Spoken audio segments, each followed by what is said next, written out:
সালামু আলাইকুম। আজ আমাদের গ্রামে ছোট থেকে বড় সকলের খেলা হবে, তা দেখতে এখন বাড়ি থেকে বের হয়ে পড়লাম।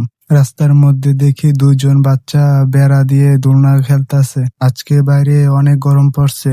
ঘরে এসে ফ্রিজে দেখলাম একটি তরমুজ আছে।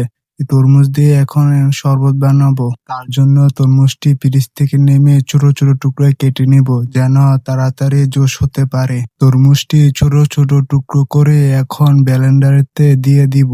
মিষ্টি করার জন্য হালকা চিনি দিয়ে দিব। এখানে সবকিছু দেওয়া শেষ করে এখন ঢাকনা লাগিয়ে ব্লেন্ডার করে নিব। কিছুক্ষণ অপেক্ষা করার পর তরমুজের জুসটি হয়ে গেছে। এখন এটা নামিয়ে নিব। একটি ছাঁকুনি নিয়ে ভালো করে নেড়ে চেড়ে ছেঁকে নিব, যাতে তরমুজের বিচিগুলো শরবতে না যায়। এখন জুস বানানো কমপ্লিট। একটি গ্লাসে জুসটা ঢেলে নিয়ে এখন বসে পড়লাম খাওয়ার জন্য। বাইরে থেকে এসে অনেক গরম লাগছিল, এখন ঠান্ডা জুস খেয়ে অনেক মজা লাগতেছে।